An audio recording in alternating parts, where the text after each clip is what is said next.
Well, it's great to see everyone. What a crowd. We figured we'd have a big crowd for this talk today. There's room in the lecture seats in the back, but of course, don't be shy. If you need a spot at a table, please come forward.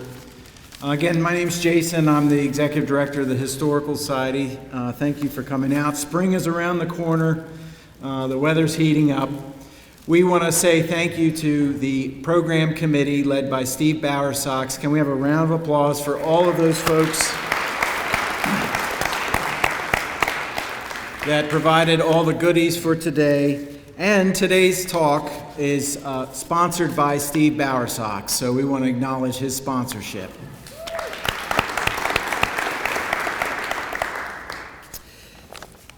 I won't make a ton of announcements about upcoming programs and events because there's about 150 of them on the calendar. But please grab this event card, An Afternoon with Mary Shellman. An Afternoon with Mary Shellman in May. It's going to be a spectacular event experience at the Carroll Arts Center. Mary Shellman will be on site. We have a surprise actor from Colonial Williamsburg who's portraying Mary Shellman on stage.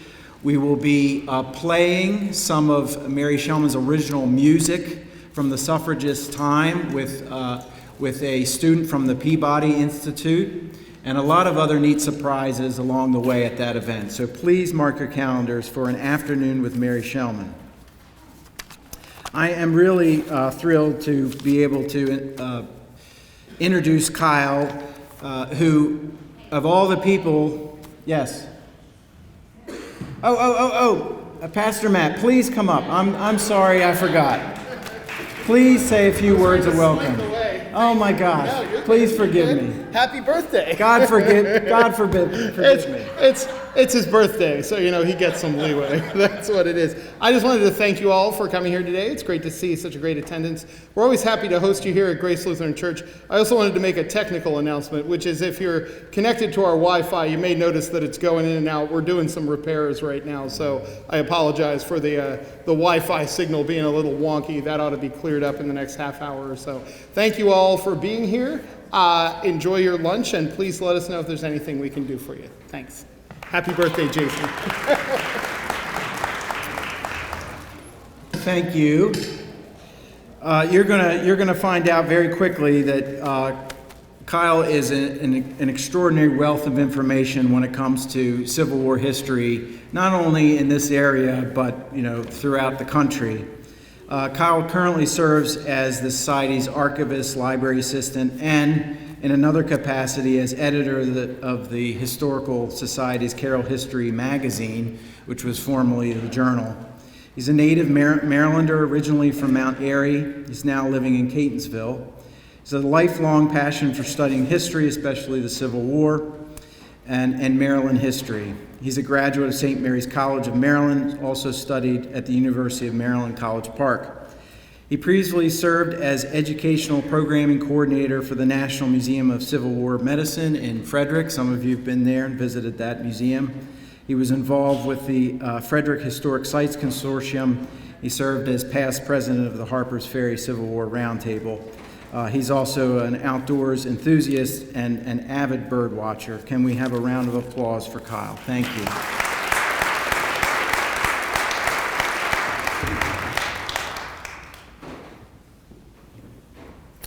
Thank you.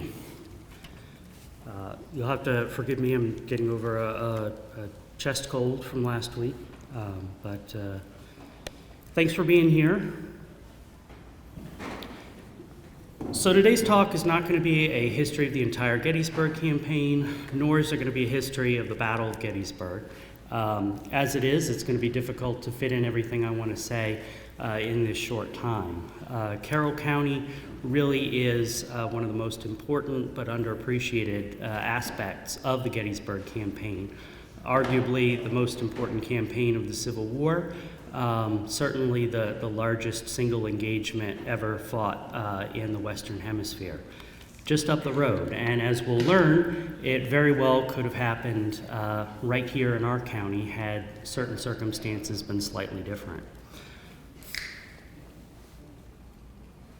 So this is what's known as the Martinet map. This was a commercially made map, the first one of Carroll County in 1862. This would have been one of the maps that officers actually were using. There also was a newly produced military map produced by the War Department earlier of 1863, but it's virtually identical except the Martinet map has a little bit more detail. I'm going to show a few little highlights from it as we go along. But to give a very brief background to the Gettysburg campaign,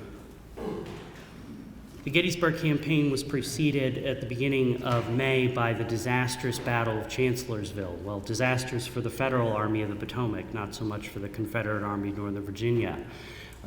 So it set the Confederate forces in Virginia with the initiative. And Robert E. Lee, you all know I'm sure, the commander of the Army of Northern Virginia, decides that it's the right time to once again take the war out of Virginia, north of the Potomac River, and bring the seat of war into Union territory. There are a lot of reasons for that, involving international recognition,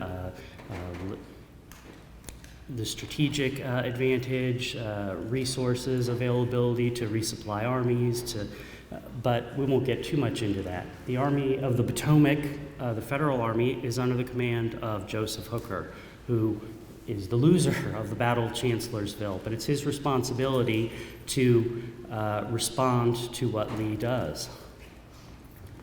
I know it's a little hard to see from up there, but essentially throughout most of the month of June, Robert E. Lee takes his army from the vicinity of Fredericksburg and moves them to the west, to the far side of the Blue Ridge Mountains, into the Shenandoah Valley, up northward, into the state of Maryland, into the Cumberland Valley, and basically crosses his whole army in an arc around what will be the center of the Battle of Gettysburg. But moving up north into Chambersburg, parts of his army will go all the way up to the vicinity of Harrisburg. And it's the responsibility of Joseph Hooker to pursue and respond to that threat. The federal government in Washington is apoplectic, as you can imagine. On June 28th, the Federal Army is bivouacked mostly in Frederick County, Maryland, just down the road. And the 5th Corps commander that early morning is camped around the Robert McGill House in just outside of the town of Frederick, and he's awoken by an officer from the federal government who comes and announces that the command of the Army of the Potomac is not only being offered to him, but he is being ordered to take it. Hooker is being relieved of command, and it is now the responsibility of George Meade, the Corps commander of the 5th Corps, to take control of the entire federal army. He has no idea where any of the other corps are on the map, other than hopefully within a day's ride, and it's now his responsibility to coordinate all of their movements and pursue Lee and come up with a plan of action to both defend the federal capital, Washington, Baltimore City, and also defeat Lee's army. Meade gets to work right away. Meade's plan is to basically form a line of battle or mitigation between the city of Washington and the city of Baltimore. And coming from Frederick, he can see that the best place to do that is essentially Carroll County. So he begins to send all of his forces up the road networks in a way that will interdict where he knows Lee is. Now, he doesn't really know exactly where Lee is because he's heard reports of Lee being anywhere from what's now West Virginia all the way up to Harrisburg. And essentially all those reports are true. He has very little intelligence about what Lee intends to do.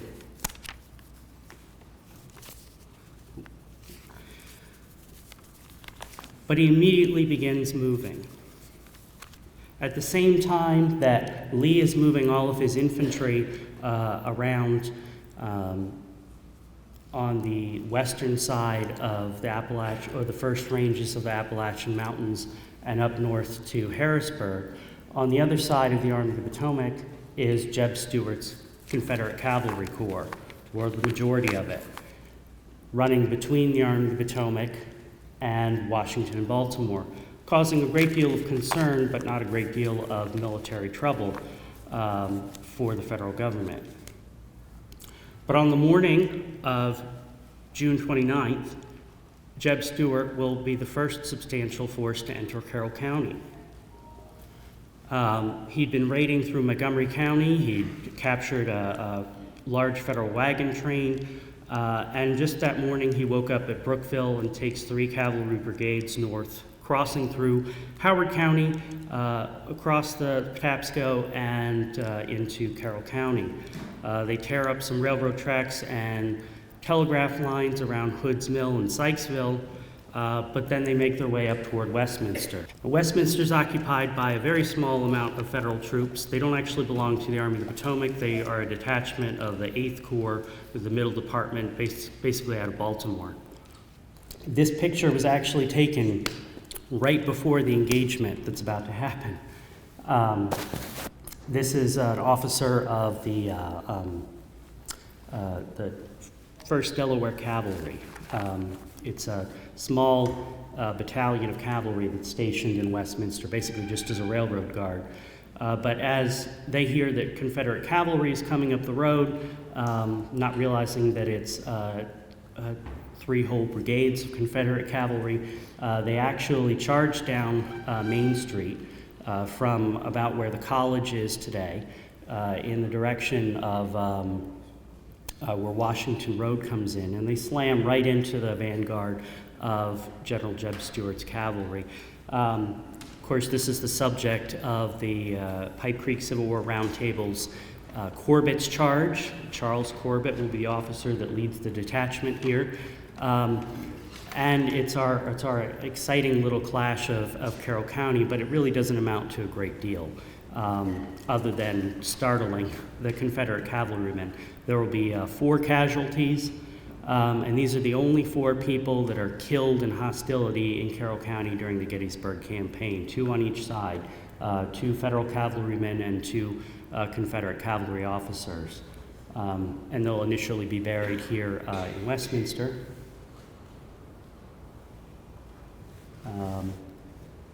These are a couple of casualties. Lieutenant William St. Pierre Gibson of the 4th Virginia Cavalry, Private William Welch of the 1st Delaware Cavalry. But quickly, the majority of the command is either dispersed or captured. And one of the aides to General Stuart, John Eston Cook, will later write, "Stuart took possession, but was not greeted with much cordiality. Friends and warm ones met us, but they had a hacked demeanor, and many of them spoke under their breath. Westminster was evidently Union, but some families warmly welcomed us. Others scowled." Unfortunately, I don't have any pictures, but 2 that were particularly welcomed were Henry and Frank Neal, who were welcomed by their mother Rose. Just the previous year during the Antietam campaign, Rosser's Virginia Cavalry had come through town, and the boys had actually ridden off with Rosser's cavalry, and for the rest of the war would be part of the Army of Northern Virginia. This is the only time that those 2 would ever come home again. After the war, they both survived, but they were warned away from coming home, basically saying Union sentiment is pretty strong here, I don't think you'd be very welcome.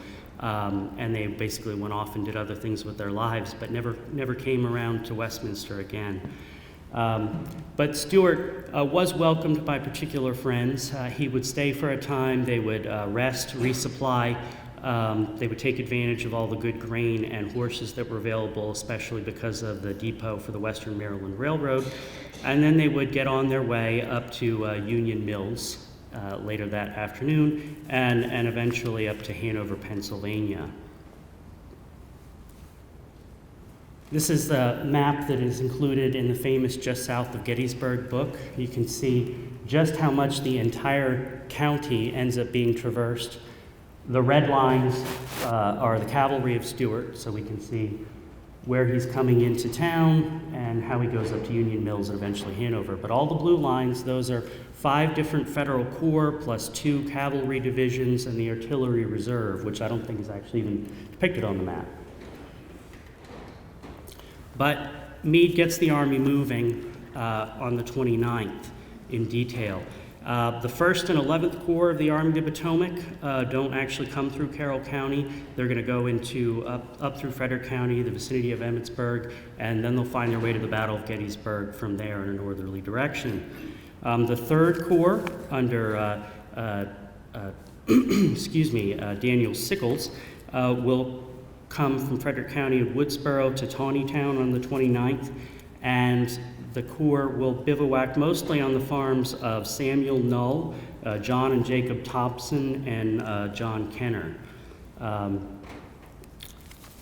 Sergeant Thomas D. Marbaker of Company F of the 11th New Jersey will remember, the long march had been hard upon the men and doubly hard on their clothing. Shoes especially were in very dilapidated condition, and some of the men being entirely barefoot. The supply trains being within reach, a rest was therefore taken until noon of the 30th, and the much-needed shoes and stockings issued. The halt gave the country people around an opportunity to indulge their curiosity. They came trooping from every direction to see the soldiers, never having seen such an aggregation of men before. One old lady was overheard saying, "Uriah, I must run home and get the children, for they will never get a chance to see such a sight again." The field pieces especially were objects of wonder and awe, such instruments of death having perhaps been heard of but never before seen. The 5th Corps under Hancock will move from Frederick to Mount Pleasant and Liberty, just on the outside of Carroll County. The 6th Corps will march from Newmarket through Ridgeville and Mount Airy and stopping at Sam's Creek just outside of New Windsor. The 12th Corps will move from Frederick to Taneytown by the end of the day, and the cavalry divisions of Gregg and Kilpatrick will move to New Windsor and through Carroll County to Littletown. Meade, General Meade's headquarters, will also move on the 29th. Oh, I'm sorry, I forgot to show you a picture of Sergeant Marbaker, who was giving us that quote. Meade will come into Carroll County, and his first stop will be at Middleburg. This is the hotel of Joseph Lynn. It's right in town, and I don't think it's occupied today. This is just a Google Street View, but this was a large and prosperous hotel in Middleburg at the time. We know that Meade came in here basically, and this was the first place that he started looking at papers after leaving Frederick. But he would set up his permanent headquarters, well, his more established headquarters, on the farm of Peter Coons. So this is an excerpt from the Martinet map. You can see Middleburg at the bottom. There's the Peter Coons farm, and it's right up here along Big Pipe Creek. James Coons would remember every field was occupied excepting those in wheat uncut, although on both sides of the main road was an additional road through the uncut wheat used by the cavalry, as the main road was filled with infantry for miles. In one field, blacksmith shops were run all night. In another field, General Meade's headquarters tents. The paymaster in paying bills used a pair of shears to clip from the sheets the money wanted, whether $5, $10, or $100 bills, each till containing a certain amount of sheets from $1 bills up. And all the paymaster had to do was pull out a sheet and clip off the amount wanted. Part of the reason he had so much cash is tomorrow was payday. Not only was Meade and his headquarters there, but also his guards, cavalry escorts, the provost marshal guards are there. Cavalry Corps moved its headquarters and all of their trains as well. The entire artillery reserve was on the farm of Peter Coons, which includes 126 guns, and their trains, the medical department, engineers, and the signal corps are also all there. So no wonder James Coons, the son of Peter, was quite impressed.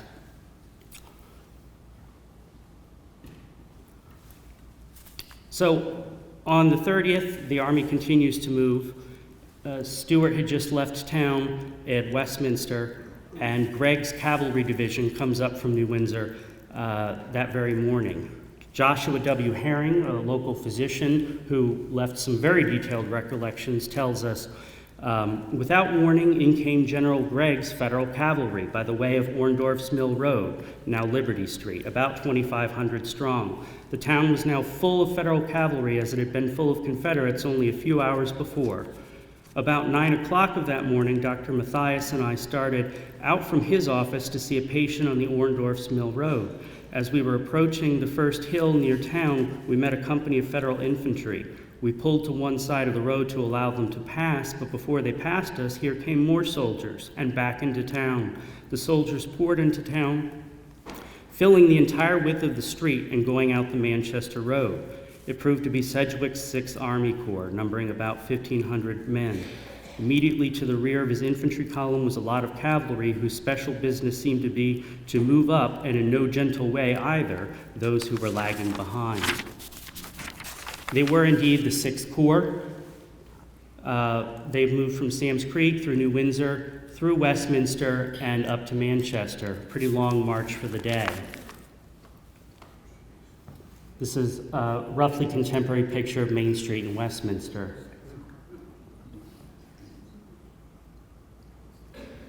Mary Shellman would remember quite a lot about the Civil War. If you're familiar with Mary Shellman, you know how much it mattered to her and how big of an impact it would make in her life for the rest of her years. She would remember, my own joy was unbounded at the sight of the blue coats. My little companions and I were temporarily on the outs, as the children say. I was the only Union shrieker in the crowd, and emulating the spirit of the grown-ups in a small way, we were practically enemies while the soldiers were here. Besides, on the day of the skirmish, the previous day, General Jeb Stuart, noting my antagonism amidst the pronounced joy of my companions, had shown me unusual courtesy, had called me his little captive and given me the much wished for kiss, and therefore I was an object of envy and under the ban.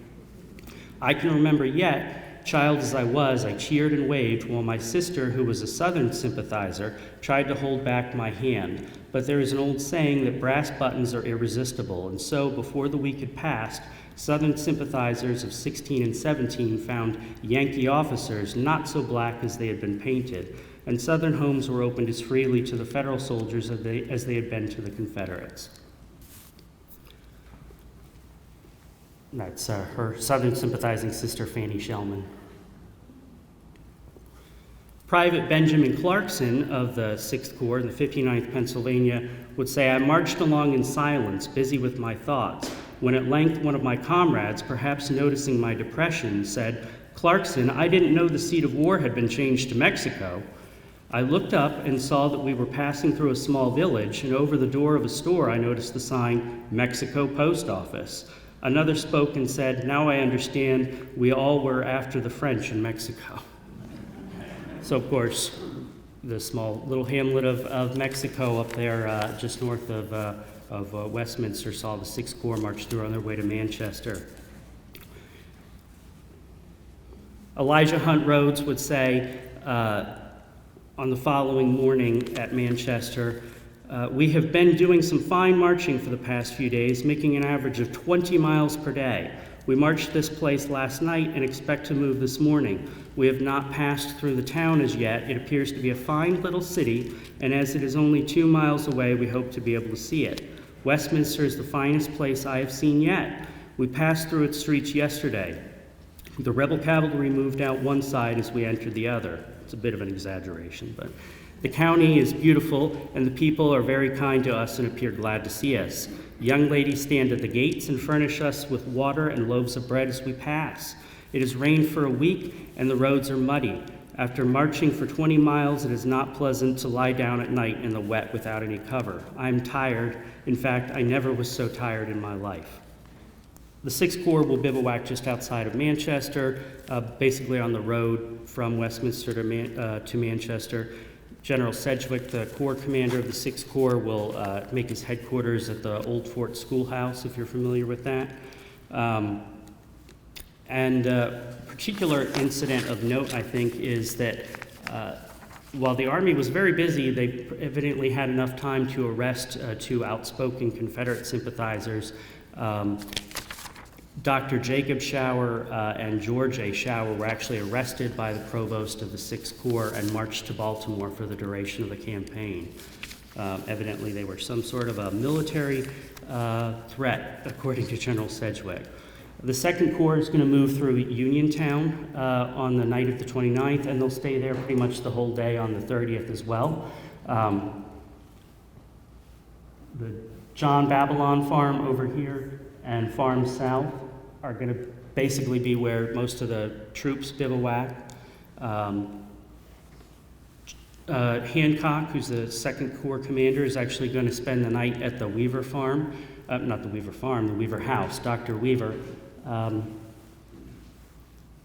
This isn't the famous Weaver Fox house that we probably are more familiar with. That was going to be built across the street in a few decades, but Dr. Weaver, prominent Unionist, and many of his staff and other officers are going to be at, sorry, it's not a great picture, but it's what I could get, at the Segafoss Hotel just down the street, which was a really well-regarded hotel in the area.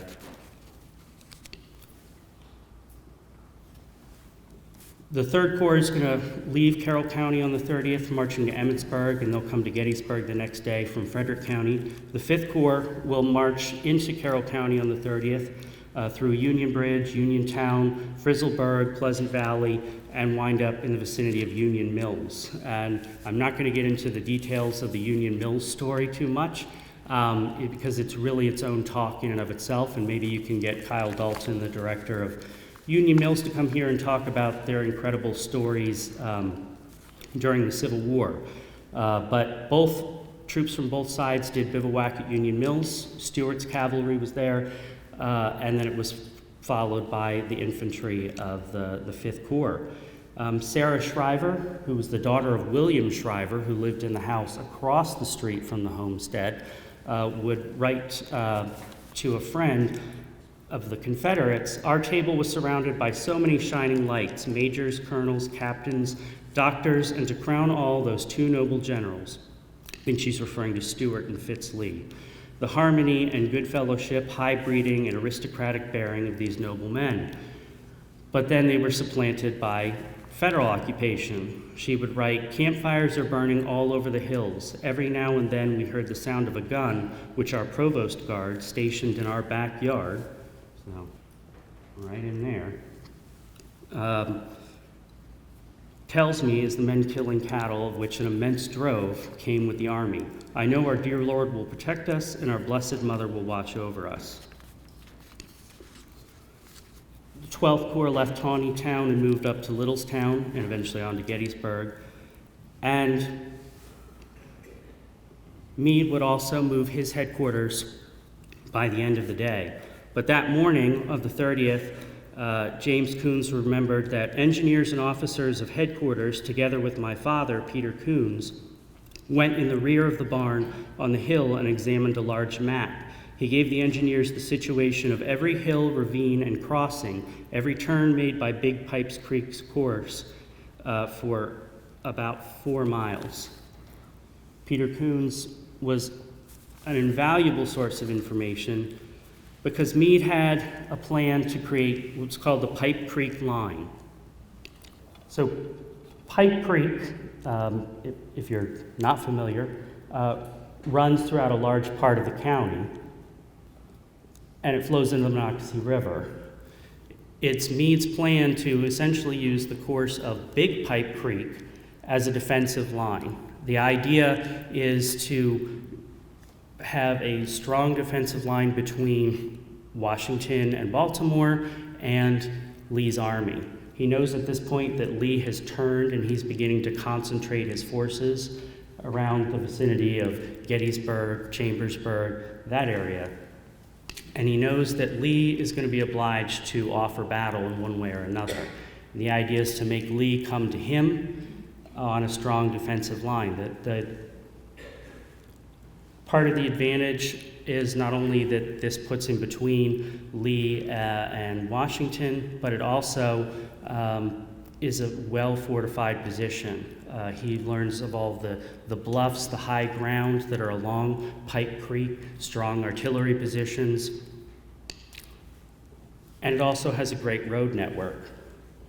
You can see that the railroad, Western Maryland Railroad, comes up to Westminster, and there are roads that lead out to every part of this proposed Pipe Creek line. So he comes up with this idea, and he begins to put it into action. Now, the troops aren't exactly moved into the line, but they are moved into positions that they can fall back to the line as planned. So if you're familiar with Gettysburg, the Federal Cavalry and 1st Corps and then the 11th Corps are going to be found at Gettysburg. The plan under Meade is to engage them, delay them, draw the Confederates into a concentration, and withdraw to a part of the Pipe Creek line. Why doesn't that happen? Mostly it doesn't happen because Reynolds is killed. Reynolds is the 1st Corps commander and the Wing Corps commander up there at Gettysburg. He's killed early on in the fighting, and those that take over are not aware of the plan of Pipe Creek. They're not aware of Reynolds' intention to concentrate the Federals and contest the town and slowly withdraw backward. So Meade is then faced with the dilemma of, is it now better to go to Gettysburg, see if the ground is good there, and fight the battle there, or do we continue with this Pipe Creek line? And when he consults with Hancock, his 2nd Corps commander, who goes up to Gettysburg, they'll make the decision that the battle that unfolded there, the strong defensive lines that were occupied at Gettysburg, and the tactical situation on the ground merited abandoning the Pipe Creek plan and bringing the Federal forces up into Gettysburg.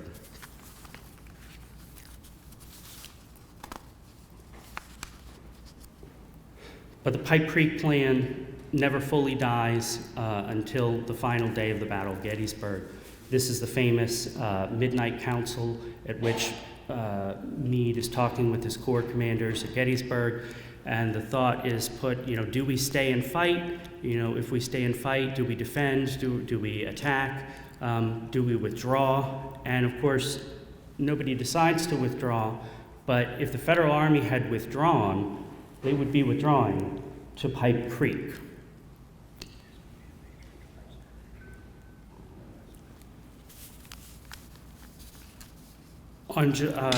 So Meade will make his headquarters on the 30th and most of the 1st in Taneytown. He'll first arrive in town and he'll set up temporary headquarters at the parsonage for the Trinity Lutheran Church. He'll actually be invited personally by the Reverend, he'll be personally invited by, I've dropped his name, I apologize, but he'll be invited by the priest to set up there and warmly welcomed. He'll go up into the steeple of the Trinity Lutheran Church to try to get a better view of the lay of the land. It also helps him with the Pipe Creek planning, and they will try to set up signal communications from the steeple as well. Unfortunately, the weather doesn't cooperate, and they abandoned that idea and instead work to set up telegraphic operations along what will be this Pipe Creek line. Of course, you may be familiar, the church doesn't look like that today. It was redesigned a few decades later in a very different style.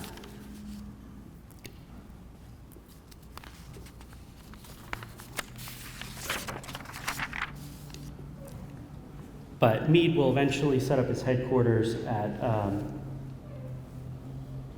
north of town, about a mile, at the Benjamin Schenck farm. And these are the fields where the 3rd Corps had been bivouacked the night before. One of the longest marches that will be faced by any corps in the entire history of the Civil War will be the 6th Corps before the Battle of Gettysburg.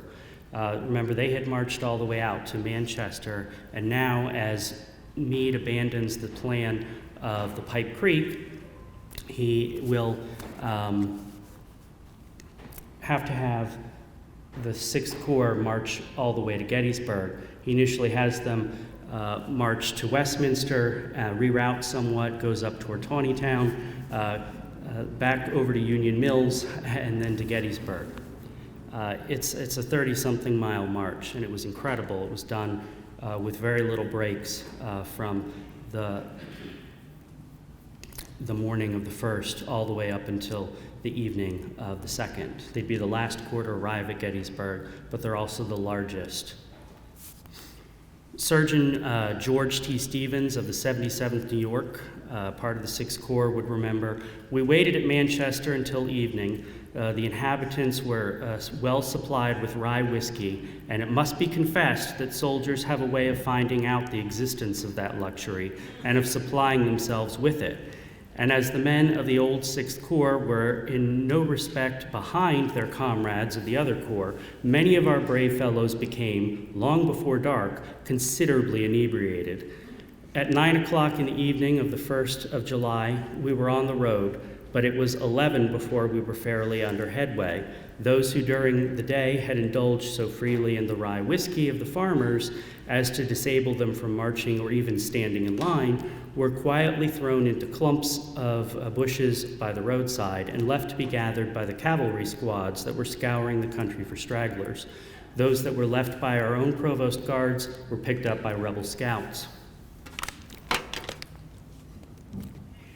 Carroll County may have gone dry, but it certainly wasn't dry in 1863.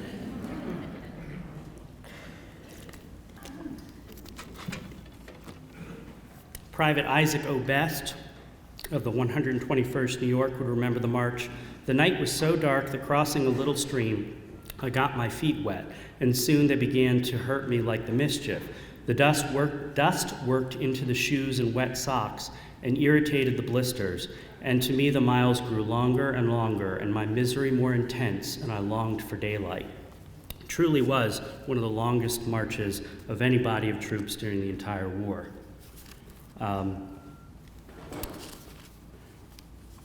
But by July 2nd, virtually all combat troops were out of Carroll County in the vicinity of Gettysburg. But that doesn't mean that Carroll County had been deserted. In fact, it continued to play a vital role in the Battle of Gettysburg and the campaign. Westminster would become the center of supply and transportation, Westminster and Union Bridge. This is because of the Western Maryland Railroad. It was really the only intact supply line that could be used as a base of operations for the Army of the Potomac. The B&O didn't come to the right place. It was also damaged. What would have been better would have been the railroad coming up out of Hanover, but that was severely damaged by Confederate troops, infantry, and cavalry. The Western Maryland Railroad was the thing. And Herman Haupt was basically the superintendent of U.S. military railroads. He comes in, takes over the railroad line and depots there. Westminster also had quite a number of warehouses and other resources, so it made it a good spot. Unfortunately, it's a single-track railroad with no sidings, so it was difficult to put that to use.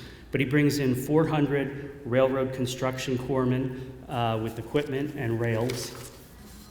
This is not them in particular, but this is a period picture of a railroad crew. They're going to bring in engines and cars from the railroad at Alexandria. They're going to ship in loads of cordwood and stockpile it on the streets at Westminster.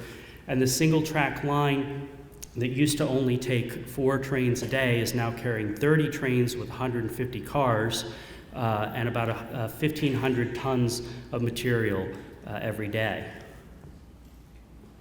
It's possible that this is actually one of the railroad engines that was brought up, because this was a U.S. military railroad engine that was at Alexandria in 1863. I don't know, but it could be one of them. There's no telegraph line that runs from Baltimore to Westminster in 1863. It'll come soon after. But the Adams Express Company, which is kind of like a FedEx business of the day, volunteers their services in an incredible way, and they actually set up a horse relay system from Baltimore to Westminster that actually makes the trip faster than the railroad, and it doesn't interfere with railroad business. And they're going to be constantly sending messages back and forth on the pike to Baltimore throughout the entire campaign until the Army moves to telegraphic communication. They'll do incredible work. It's hard to really undersell just how much Westminster is transformed by the experience here. We know that the baggage wagons of the 7 Corps, most of the cavalry, and the artillery reserve are all in the vicinity of Westminster and Union Bridge. It's about 5,000 wagons. It would be about 5 miles just for those trains if you put them all end to end. About 30,000 mules, 10,000 drivers, immense herds of cattle that are all in the vicinity, not to mention all of the quartermaster department, medical department, engineers, all of these wagons are there. No photograph exists that even begins to convey what that looks like. This gives us a tiny taste. We can see artillery parked, wagons, small herd of cattle, tiny example. This is only a couple hundred wagons. These are ambulance wagons.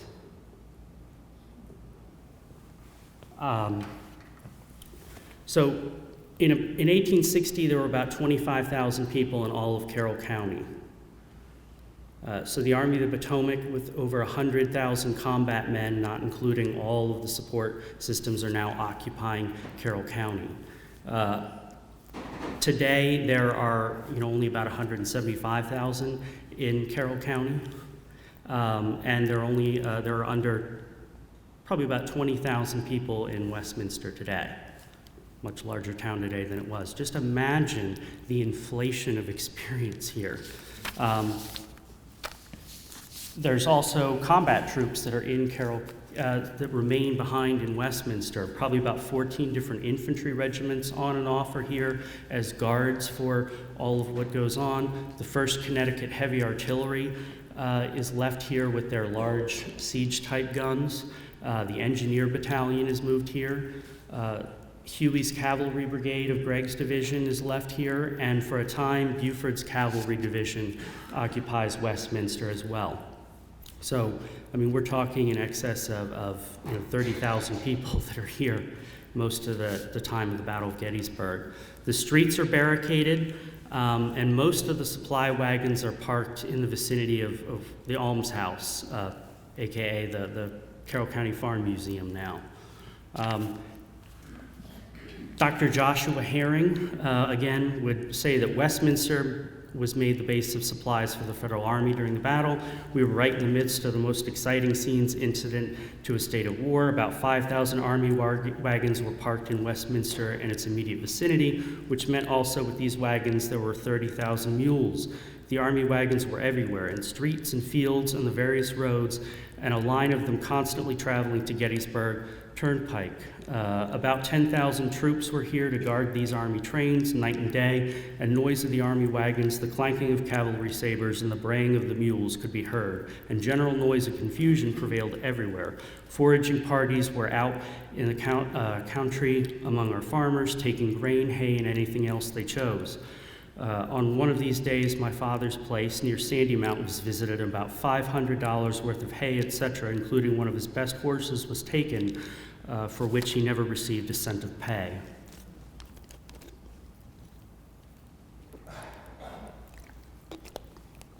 Mary Shellman remembered, "The days were full of anxiety and excitement. The booming of the cannon at Gettysburg could be heard distinctly. Westminster was made the base of supplies, and Army wagons, 2, 3, and sometimes even 4 abreast, passed up and down, hub deep in the mud of the unpaved streets. Fields and meadows were covered with the little white tents of the soldiers. Martial law was proclaimed, and to add to the anxiety, siege guns of the 1st Connecticut Heavies were planted preparatory to the expected retreat of Lee this way. Apparently that was about the vicinity of the courthouse. Philip Fisher would remember, for a week every house and dale was covered with wagons in numbers perhaps 5,000. From 7 to 8 times as many mules and horses filled every pasture and meadow as far as the eye can reach from the courthouse steeple. Just imagine that. Imagine being up there, and everywhere you could see, the entire landscape is covered with the Army of the Potomac. And all the combat troops and everything are up at Gettysburg. This is all just the trains, the logistics, the background. After the battle, I sort of see it as an ebb tide of a tidal wave, sort of bringing the detritus of the cataclysm back with it. It moved up through Carroll County, crashed at Gettysburg, and pulls back, and it brings back all the debris. Westminster's not a major hospital hub because the soldiers were primarily just transferred to the railroad, but some were kept in hospital for a time. The Union Meeting House that's on the site of, it used to be where Westminster Cemetery is now. It was torn down in, I think, about 1889 or so. Was converted into a hospital. We know that by about July 9th, about 4,000 wounded had passed through Westminster onto the railroad. The City Hotel, which is the site of which is across the street from the Historical Society today, was a site of hospital for officers, one of whom, Colonel Paul Revere, grandson of that Paul Revere, the 20th Massachusetts Infantry, was treated and died here in Westminster. John Gibbon, division commander and part-time corps commander of the 2nd Corps, was wounded at Pickett's Charge. He was actually treated long-term in Westminster at the Neal home because they were actually cousins. So despite strong political division, they were friendly, and he would be treated at the Neal home for a time. The house is no longer there, but this is the plaque that's on the spot. We also know that Winfield Scott was very seriously wounded at Pickett's Charge. He was brought through Westminster for a time too, didn't stay the night, but he was brought down, stayed for a bit, and then went on the railroad. Mary Shellman would remember, as the wounded were brought in, the citizens hastened to their relief, the older ones carrying delicacies and helping to care for them, while the younger ones were set to work scraping lint. Prisoners of war, these are soldiers that were captured after the Confederate withdrawal at Gettysburg, sort of left behind, clearly gathering up some good stuff left behind, I guess. These are all soldiers that were captured at Pickett's Charge, and they're being marched on the road right down to Westminster. About 7,000 Confederate prisoners would pass through Westminster, transferred to the railroad as possible, but as they waited to be transferred, they were held in a large holding area at the fairgrounds, which fairgrounds don't exist anymore. They're on the east side of town at the top of the hill there where 97 comes in. If you're leaving town going up to connect with 97, it's right there on your left. I think there's a fairground road through there. That's what it's referring to. That was the fairgrounds, so that was the holding area. Mary Shellman would remember on July 2nd, the first prisoners, number 500, passed through town. On the morning of July 4th, 1,100 prisoners passed through, and during the day, many others in smaller groups, some of them greeting the flag, which we hung from our windows in dignified silence, and others with good-natured jeers calling out, "Take in your rag, Lee will retreat this way, and he will take it in for you." Not so much. The dead, a few dead really passed through Westminster. None are really buried here except for the Corbett's Charge casualties. They're buried at Gettysburg, or if they had the good fortune of being moved, they were sent home by the railroad. We know that General John Reynolds, who was killed at Gettysburg, actually did pass through Carroll County. His body was brought to Taneytown and Union Bridge, and John Hollenberger actually built a small crude wooden casket for him there at Taneytown. So Reynolds' first casket was built by a Taneytown carpenter. Broken equipment was brought into town, tons of broken equipment that was ruined at the battle, but of course the federal government, in its effort of efficiency, wants to recycle and reuse as much of this as possible. So broken guns, carriages, everything is brought down. We know for a fact that this gun was on Court Street at the battle, after the Battle of Gettysburg. This is the famous Gettysburg gun. It's an 11th Corps piece that literally they were loading, so the gun was hit right on the front there, and as the piece cooled, when they were trying to load the next round into it, it shrank, and that slight deformation, it held the ball there. So this gun, we know for a fact, was actually in Westminster. It's been on display ever since at the courthouse I forget which state in the north, I apologize. Yes, thank you, it's Rhode Island, thank you. And it wasn't until relatively recently that somebody had the idea of, hey, did we ever unload that? Like, did anybody? And in fact, it was live. So they actually had to go through and they flushed out the powder from the vent hole and everything.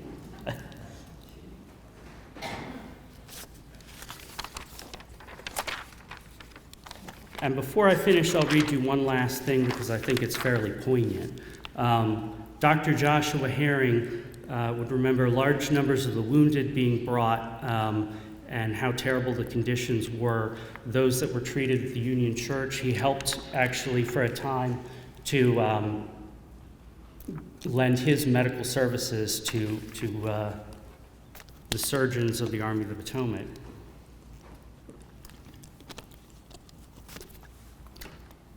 I gave all the assistance I could to the surgeons who were in charge. Quite a number of prisoners who had been captured in battle were brought back here to be sent finally to some prison camp. A temporary camp was made in a field on the Fairground Hill, immediately to the left of the turnpike, where the unnamed Confederates were guarded by Federal soldiers. It had been raining for a day or two, and these fellows were out in the open field and without shelter and with no resting place but the wet ground. One of the saddest pictures I witnessed during the war was, I think, on the morning of the third day's fighting. It had been raining all night, and just about daylight, I heard an unusual commotion in the street.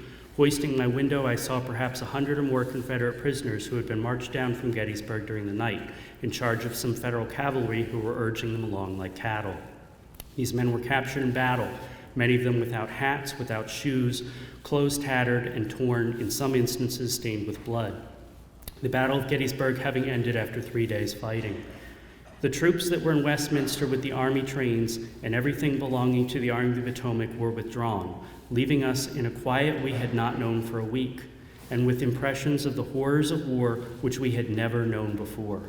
All around the town were evidences of the ordeal through which our section had just passed. Fences were down and many of them destroyed. Wheat fields trampled underfoot and ruin, provender of almost every kind gone, and the whole section looking desolate and broken. This is Westminster just after the war, from the vicinity of College Hill, where McDaniel is. So there's so much more I could have said and shared, but and I know it was a little hurried, and I probably also ran over, but it's such an incredible story. If you want to learn more, the best place to turn is, it's a little old now, but it's still great, just south of Gettysburg, Carroll County in the Civil War, mostly focusing on the Gettysburg campaign. The only really great treatment out there that looks at the Gettysburg campaign and gives Carroll County anything like its just due is a really recent book by Kent Masterson Brown called Meade at Gettysburg, A Study in Command. It's really the only book-length look at the Battle of Gettysburg that actually talks about all this stuff and how important it is. Any questions that I can try and answer? Sir? Yes, the markers down at the courthouse. Do you have a microphone? Yeah, Steve Bones right here. Thank you. All right, the markers down at the courthouse here indicate that there was a flag locally made on top of the courthouse. And as Stewart approached, the locals took the flag down, put it in the safe room in the basement. And when Stewart heard about it, he had his troops break into that safe room and take the flag. Now, what it didn't say, what I heard from the courthouse people, is that flag actually exists, is in a museum down in Richmond, That's my understanding, and yeah. they don't want to give it back. That's my understanding. But you don't know any more about the story? I don't know more about it. What you said is what I know. It was a flag that was made by locals here, and it was signed by all the, so it was very personal. It had the signatures. It was a handmade flag. Of course, all the flags were handmade, and really just an incredible memento of the Union ladies of the Westminster area. But they did take it with them, and I think it's still down there. But I don't know which museum. I don't remember. So. I have a one from this side too. Is working. Oh. In 1988, I was at the 125th reenactment of the Battle of Chickamauga Oh. down in Georgia. And I told a little story sitting around the campfire about Henry and Frank Neal on the way up, waiting at their mom. Yeah. And one of the guys sitting at the fire was a guy named Les Jensen. You might know him. You know Bert Conroe? Yeah. Yeah, I figured you did. Les Jensen was on the other side of the fire. And when I said Henry and Frank Neal, he looked at me and said, Frank Neal was in Fort Virginia? I said, yeah. He said, I found his haversack in the White House of the Confederacy going through stuff in the basement. Oh, wow. Oh, wow. That's really interesting. Frank Neal, Fort VA Cavalry. That's really interesting. I didn't I don't know know if that. it's still there. You might want to check it It out. probably is. I'm sure. It's If in they the won't collection. release the flag, I doubt they'll release Frank's haversack. Anyone on this side?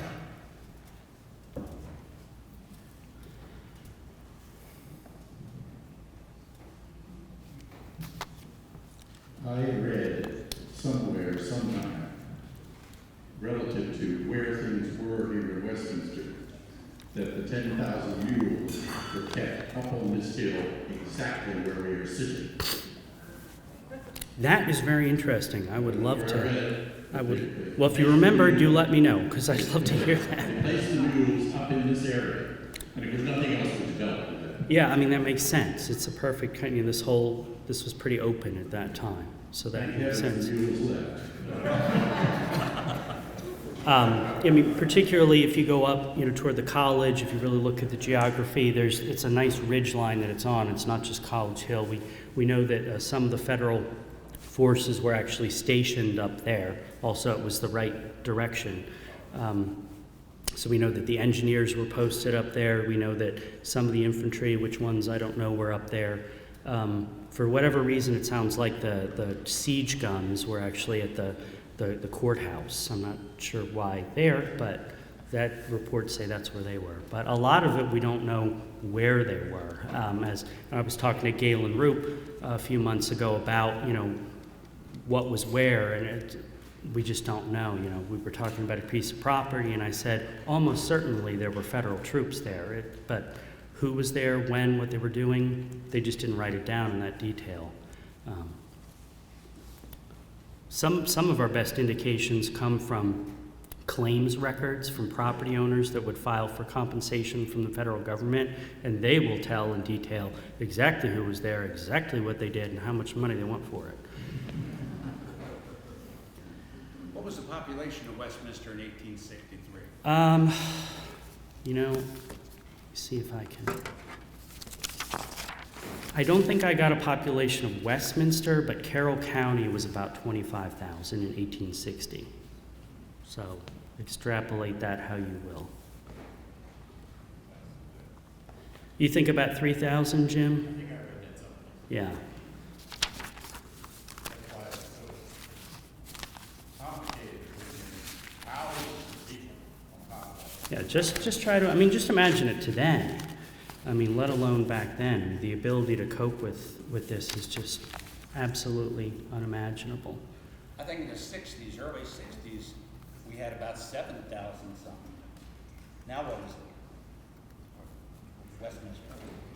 Right, the 2020 census for Westminster gave us just under 20,000, so it's probably about 20,000 now. And then the county for the 2020 census is about 173,000, so.